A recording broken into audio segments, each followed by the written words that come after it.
আগামীকালকে মাদ্রাসা বোর্ডের মাধ্যমিকের জীবনবিজ্ঞান বিষয়ে পরীক্ষা আছে। এই নিয়ে তোমাদের জন্য আমরা গুরুত্বপূর্ণ ভিডিও আজকের ভিডিওতে আলোচনা করব। মানে গুরুত্বপূর্ণ কিছু লাস্ট মিনিট প্রশ্ন কোনগুলো তোমরা অবশ্যই করে যাবে সেই বিষয় নিয়ে আলোচনা করব। প্রথমত তোমাদেরকে আমি বলবো যে বিভিন্ন উদ্দীপক, যেমন আভ্যন্তরীণ উদ্দীপক এবং বাহ্যিক উদ্দীপক, এগুলো তোমরা পড়বে। সংবেদনশীলতা বা উত্তেজিতা বলতে কী বোঝো, এই যে প্রশ্নগুলো দেখানো হচ্ছে সেগুলো একটু গুরুত্ব দিয়ে পড়বে। 2 নম্বর 3 নম্বর ন্যাস্টিক চলন, ট্যাকটিক চলনের মধ্যে পার্থক্য, অক্সিন হরমোনের ভূমিকা, কৃষিবিদ্যায় সাইটোকাইনিনের হরমোনের ভূমিকা, উদ্ভিদ এবং প্রাণী হরমোনের মধ্যে পার্থক্য, এই যে এখানে যে প্রশ্নগুলো দেওয়া হয়েছে প্রত্যেকটা খুব গুরুত্বপূর্ণ। তারপরে বন চারালের বিষয়, যেটা যে ধরনের তোমার চলন দেখা যায় সেই বিষয়টা পড়বে। 2 মার্কের প্রশ্ন বলছি, 2-3 মার্কের। এখানে দেখো মানুষের গমনের ক্ষেত্রে হাতের ভূমিকা, তারপর তোমার জিওট্রফিক চলন, এটা ভালো করে পড়বে। সেই সঙ্গে কোন, যেমন ফটোন্যাস্টিক, থার্মোন্যাস্টিক, কেমোন্যাস্টিক, সিসমোন্যাস্টিক চলনের উদাহরণ পড়বে। ওকে, এরপরে খুব গুরুত্বপূর্ণ হিসেবে তোমরা উদ্ভিদের বিভিন্ন কার্যের নিয়ন্ত্রণে হরমোনের ভূমিকা, এই প্রশ্নটা পড়ে যাবে। সেই সঙ্গে হরমোনকে রাসায়নিক উদ্দীপক বা রাসায়নিক সমন্বয় সাধক বা রাসায়নিক দূত বলা হয় কেন পড়ে যাবে। উদ্ভিদ হরমোনে কত প্রকার, কী কী, প্রাকৃতিক হরমোন কাকে বলে, কৃত্রিম হরমোন কাকে বলে, প্রত্যেকটার উদাহরণ ভালো করে পড়ে যাবে। তারপর অগ্রপ্রকটতা কাকে বলে বা অগ্রপ্রকটতা নিয়ন্ত্রণে অক্সিন হরমোনের ভূমিকা পড়ে যাবে। ট্রপিক চলনটা ভালো করে পড়ে যাবে। প্রথম আবিষ্কৃত হরমোনের নাম কি পড়ে যাবে। প্রত্যেকটা হরমোনের রাসায়নিক নাম পড়ে যাবে। সাইটোকাইনিন হরমোনের রাসায়নিক গঠন কি প্রকৃতির, বা কোন হরমোনের গঠন কি প্রকৃতির, সেটা পড়ে যাবে। রিসমন ল্যান্ড প্রভাব কি, এই জিনিসগুলো একটু দেখে যাবে। সংশ্লেষিত হরমোন বা কৃত্রিম হরমোন কাকে বলে, এই জায়গাগুলো পড়ে যাবে। প্রাণী হরমোনের ক্ষেত্রে বলবো যে কোন হরমোনটা কী ধরনের হরমোন, সেটা পড়ে যাবে। হরমোনের নেগেটিভ ফিডব্যাক বা হরমোনের ফিডব্যাক নিয়ন্ত্রণ বলতে কী বোঝো, এটা পড়বে। পরস্পর বিপরীতধর্মী হরমোন কাকে বলে, কেন বলে, এই জায়গাটা পড়বে। সে সঙ্গে কোন জায়গা থেকে কোন হরমোনগুলো ক্ষরিত হয়, যেমন পিটুইটারি গ্রন্থি থেকে কোন হরমোন ক্ষরিত হয়, থ্যালামাস থেকে কোন হরমোন ক্ষরিত হয়, এই জায়গাগুলো ভালো করে পড়বে। এই প্রত্যেকটাই তোমাদেরকে কোশ্চেনে আলোচনা করা আছে, দেওয়া আছে। ইনসুলিন এবং গ্লুকাগন হরমোনের পড়বে। এডিএইচ হরমোনের কাজ পড়বে। পিটুইটারি গ্রন্থিকে মাস্টার গ্ল্যান্ড বা প্রভু গ্রন্থির প্রভু বলা হয় কেন, এই জায়গাটা ভালো করে পড়বে। কোন হরমোনকে কেন আপদকালীন হরমোন বলা হয় পড়বে। ঠিক আছে, এরপরে ডায়াবেটিস মেলিটাস এবং ডায়াবেটিস ইনসিপিডাস এর মধ্যে পার্থক্য পড়বে। তারপরে অন্তঃক্ষরা গ্রন্থি বহিঃক্ষরা গ্রন্থির মধ্যে পার্থক্য পড়বে। তারপর তোমার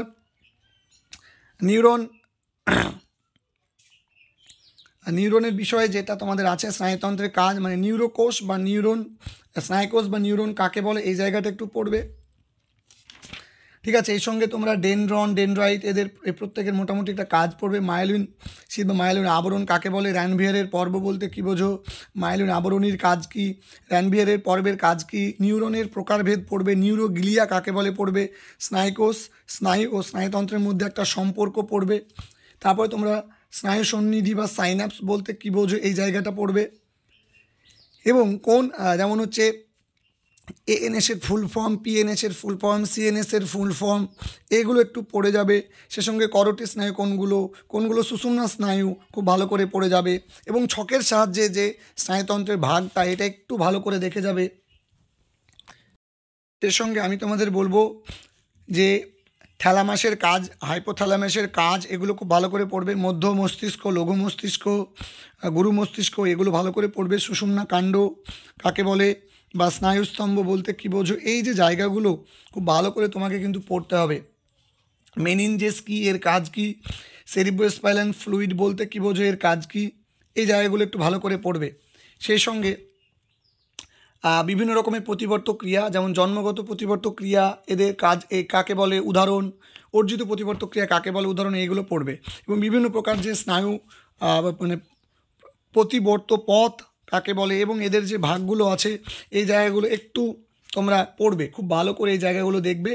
এবং মানুষের যে চোখ, সে চোখের সংজ্ঞাটা ভালো করে, মানে ছবিটা ভালো করে দেখবে। এবং বিভিন্ন অংশ, বিশেষ করে স্কেলেরা, কোরোয়েড, রেটিনা, পিতবিন্দু, তারপরে তোমার অন্ধবিন্দু, vitreous humour, aqueous humour, lens, cornea, conjunctiva, ভিট্রিয়া, এগুলো ভালো করে দেখবে।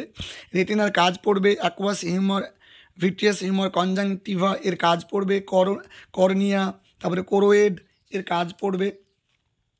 দ্বিনেত্র দৃষ্টি কাকে বলে, একনেত্র দৃষ্টি কাকে বলে পড়বে। উপযোজন বলতে কী বোঝো, এই জায়গাগুলো পড়বে। এবং বিভিন্ন প্রকার যে দৃষ্টি, মায়োপিয়া, হাইপারমেট্রোপিয়া, প্রেস বায়োপিয়া, ক্যাটারেক্ট খুব ভালো করে পড়বে, ক্যাটারেক্টটা। এরপরে মাছের সন্তরণে মায়োটম পেশির ভূমিকা বা এই জাতীয় যে প্রশ্নগুলো তোমাদের দেওয়া হয়েছে,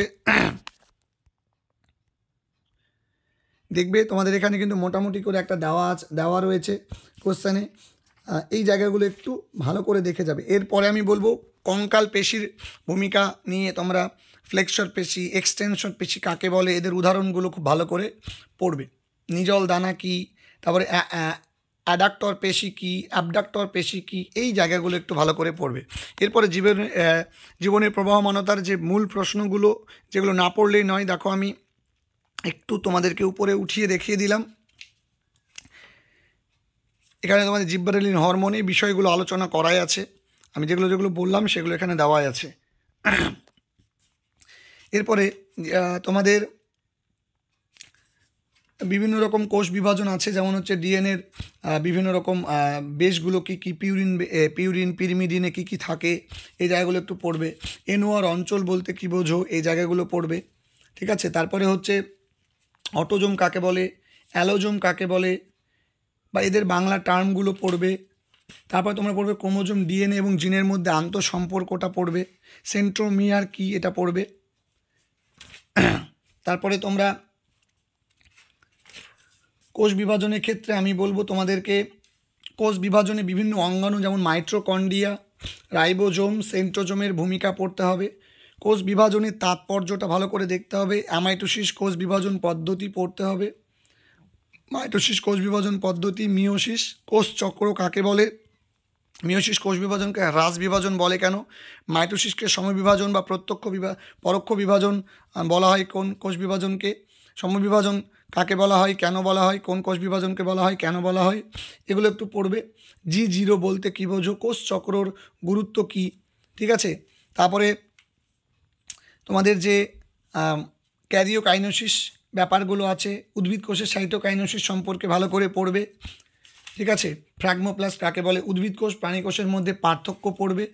তারপরে মাইটোসিস কোষ বিভাজনের গুরুত্ব পড়বে, মিওসিস কোষ বিভাজনের গুরুত্ব পড়বে। খুব গুরুত্বপূর্ণ যে কোনো একটা প্রশ্ন তোমরা এবছর পাচ্ছ। এরপরে মাইটোসিস মিওসিসের পার্থক্য পড়বে। জননের ক্ষেত্রে জনন কাকে বলে, জননের সংজ্ঞা, এই যে উদাহরণগুলো আমি তোমাদেরকে কিন্তু প্রশ্নপত্রের মধ্যে দেখো এখানে প্রশ্ন আকারে তোমাদেরকে বেশ কিছু জায়গা আমি দেখিয়ে দিয়েছি। তবুও যেগুলো খুব গুরুত্বপূর্ণ আমি মুখে আলোচনা করে দিচ্ছি। যে প্রশ্নগুলো খুব খুব গুরুত্বপূর্ণ একটু মুখে দেখে নেবে।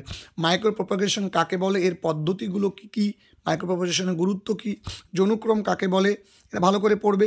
ফানের জনুক্রম সম্পর্কে আলোচনা, এটা ভালো করে পড়বে। আদর্শ ফুল কাকে বলে, আদর্শ ফুলে কটি অংশ পড়বে। স্বপরাগযোগ, ইতর পরাগযোগ এর বৈশিষ্ট্য পড়বে, সুবিধা অসুবিধা পড়বে কি।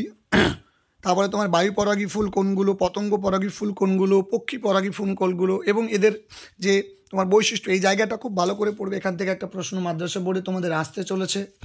এরপরে বৃদ্ধি বিকাশের মধ্যে সম্পর্ক দেখো, ইতিমধ্যে আমি তোমাদের দিয়ে দিয়েছি। বৃদ্ধির বিভিন্ন পর্যায়গুলো খুব ভালো করে পড়বে, এই জায়গাটা কিন্তু গুরুত্বপূর্ণ।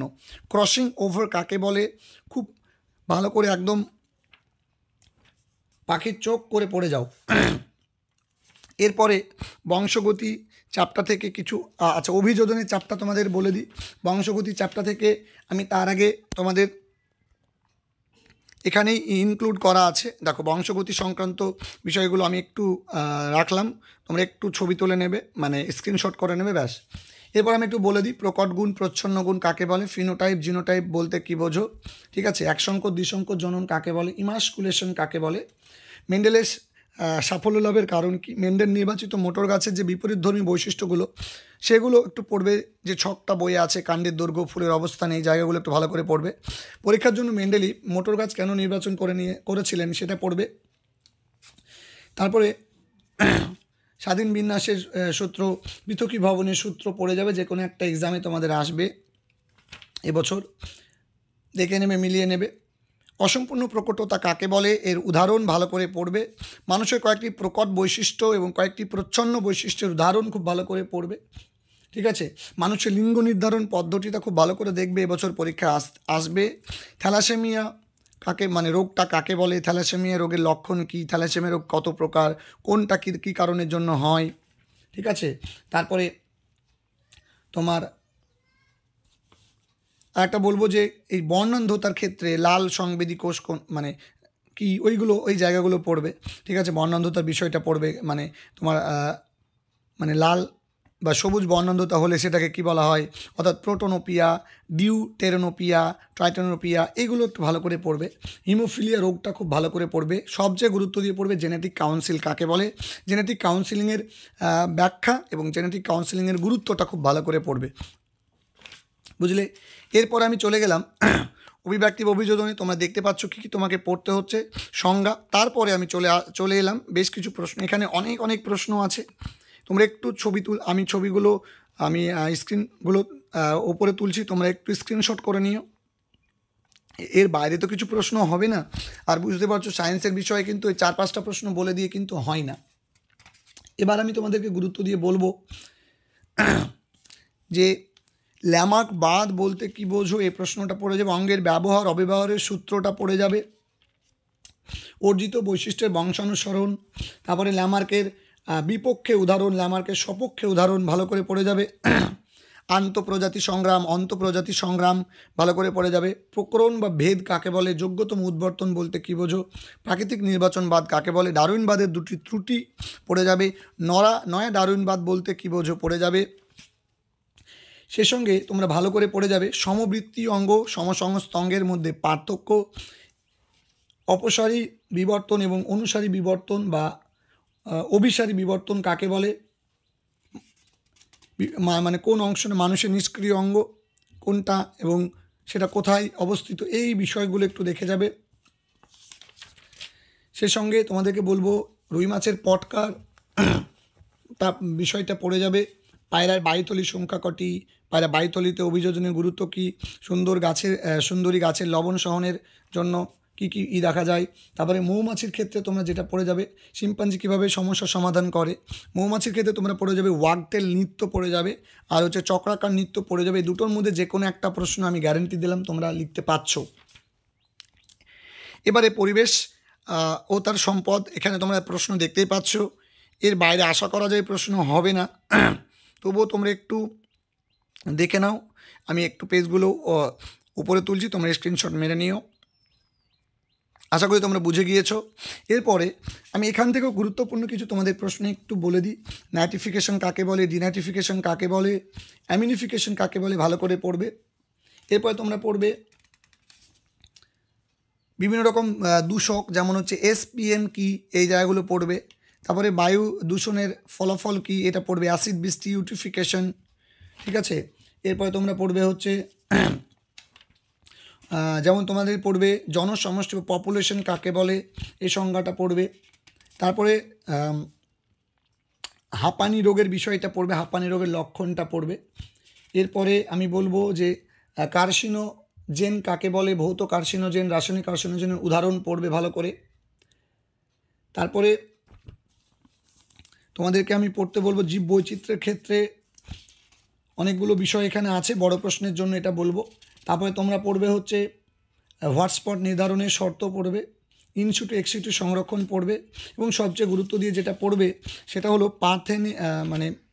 তোমাদের যেটা গুরুত্ব দিয়ে পড়বে সেটা হলো জাতীয় উদ্যান কাকে বলে, অভয়ারণ্য কাকে বলে, এদের উদাহরণগুলো এবং বৈশিষ্ট্যগুলো, বায়োস্ফিয়ার রিজার্ভ কাকে বলে, বৈশিষ্ট্য উদাহরণগুলো পড়বে।